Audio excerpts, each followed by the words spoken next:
¿Quién no se acuerda de Valery Lobanovsky, el técnico de rostro impertérrito que fue un mito absoluto en el fútbol de la antigua Unión Soviética y en el Dinamo de Kiev? Nosotros nos fuimos a su patria, nos fuimos a Ucrania y visitamos el museo-restaurante de su hija, donde se encuentran objetos que recuerdan a este legendario entrenador. José Sanchís y Toni Padilla estuvieron allí y esta fue su experiencia.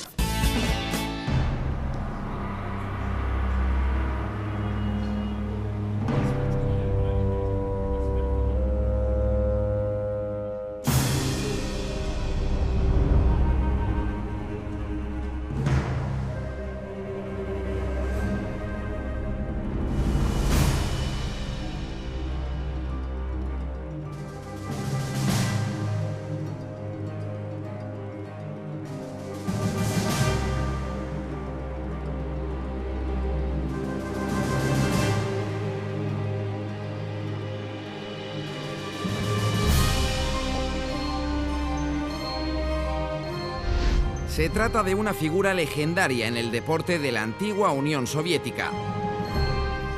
Valery Lobanovsky, nacido en Kiev en 1939, fue el entrenador que consiguió los mayores éxitos futbolísticos del país a lo largo de su existencia.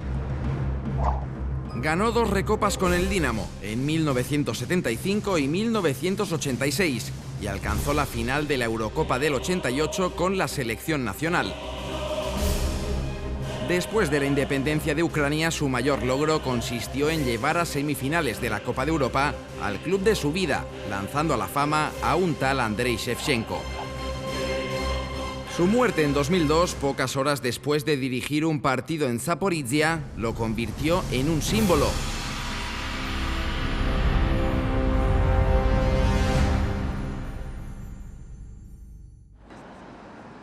Llegamos a una gélida Kiev con el deseo de explorar un poco más esta figura tan reconocida en el este de Europa, pero de la que aún deben escribirse muchas páginas en el resto del mundo.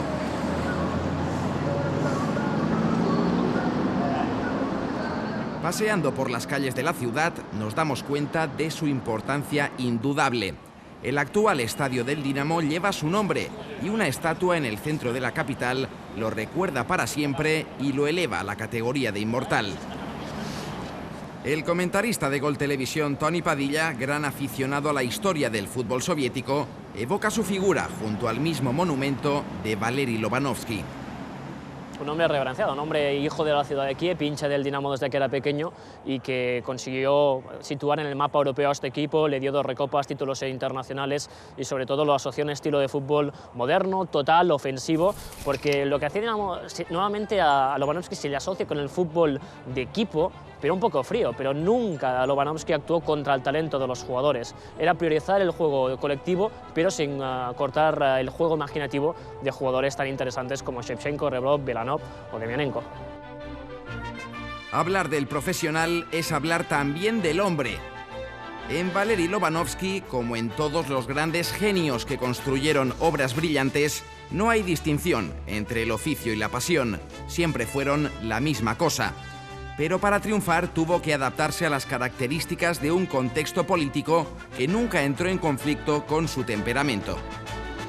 Es hijo de un tiempo y es hijo de una época, hijo de trabajadores humildes de Ciudad de Kiev, un hombre que conectó perfectamente con la mentalidad que quería el régimen soviético, estudiante modélico, diplomado con medalla de oro en el instituto, antes de ser futbolista ya se había sacado un título de matemáticas y un hombre que al ser tan innovador permitió una rejuvenación del fútbol soviético y pasar de esa generación que era totalmente rusa, la generación de Lev Yashin del 60, del 64, las semifinales del Mundial del 66, a trasladar el centro de gravedad del fútbol soviético a Ucrania con la ayuda, sin duda, de un régimen que veía con buenos ojos que este fuera el embajador del fútbol soviético. Entonces, claro, era un hombre que, con la ayuda de todo el dinero que tenía, introdujo el uso de dietas, de dietistas, de ordenadores a la selección soviética, que la hizo un equipo muy competitivo en los años 80, y cuando cae el muro de Berlín y cuando cae la Unión Soviética y después de la perestroika, lo que hace este hombre es marchar, se va en vez de vivir en la Ucrania independiente, se va a los Emiratos Árabes y a Kuwait a ganar petrodólares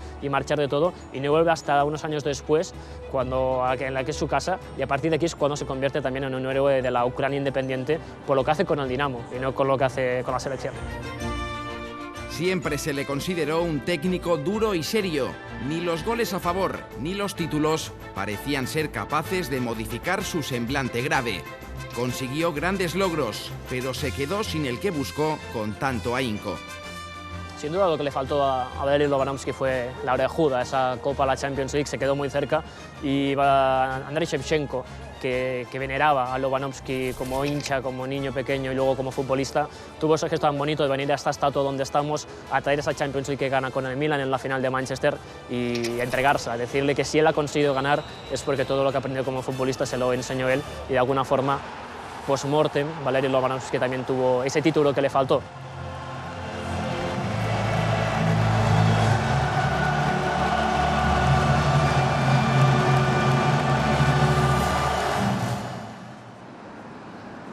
Paseamos por callejuelas repletas de actividad y nos percatamos de que el fútbol está muy presente en la vida cotidiana. En un mercadillo nos deleitamos con varios libros sobre fútbol y algunos cromos antiguos. ¿Es Demianenko? Sin embargo, no hay nada mejor que el testimonio de aquellos que compartieron parte de su vida con nuestro protagonista. Queremos saber más sobre el mito y los habitantes de Kiev nos indican el camino a seguir para encontrar a su única descendiente. Recorremos 30 kilómetros por carreteras secundarias y finalmente, en medio de la nada, aparece Dinamo House, el museo-restaurante o Umetra, como lo llaman allí, que Svetlana regenta a las afueras de la capital. Alrededor solo hay una gasolinera en la que nadie se detiene y cuyo trabajador aprovecha el tiempo para dormir una plácida siesta. El lugar nos impresiona. Se respira fútbol por los cuatro costados, no falta nada. Banderines de equipos rivales, pósters y fotografías históricas, trofeos varios, una pantalla gigante para ver los partidos, hasta el primer coche que tuvo Lobanovsky, ahora adecuadamente decorado con los colores del Dinamo. Incluso el mapa de desalojo parece una táctica en una pizarra. Svetlana nos ofrece toda su hospitalidad. Su rostro recuerda al de su padre, con esa expresión reconcentrada. Con ayuda de una traductora entablamos una entrañable conversación. Nos invita a cafés, aunque ella prefiere tomar un zumo. Y siempre, en algún rincón, nos llama la atención la imagen de Valeri, quien decidió construir este lugar para poder disfrutar de sus grandes pasiones. Ну, идея создания ресторана возникла не сразу. Мы хотели сделать место, где можно было бы встречаться с друзьями и встречаться с коллегами для обсуждения каких-либо профессиональных вопросов. В то же время, чтобы можно было посмотреть футбол, футбольные трансляции и другие спортивные. За городом у нас находится дача, y поэтому рядом мы построили такой ресторан. En el museo hay elementos de un valor histórico incalculable. Varios de los jugadores que actuaron a las órdenes de Lobanovsky aún lo visitan con asiduidad para recordar los viejos tiempos y homenajear la figura de su mentor. Вы знаете, мне кажется, что папа находится с нами и сейчас, и не только с семьей, а и с ребятами, которых он воспитывал, со многими поколениями. И почему мне так кажется? Потому что очень часто приезжают сюда ребята и сами говорят, что они приходят как к себе домой и приходят как бы пообщаться с папой. Svetlana está muy responsabilizada en su cometido de honrar la memoria de su padre. Para ella, ser la hija del mítico Valeri Lobanovsky ha supuesto una gran responsabilidad desde el principio. Вы знаете, это большая ответственность, потому что нельзя сделать какой-либо шаг неправильно, зная, кто твой отец. И несмотря на то, что его сейчас нет рядом с нами. Termina la entrevista y no nos marcharíamos nunca. Lamentablemente, tenemos que hacerlo.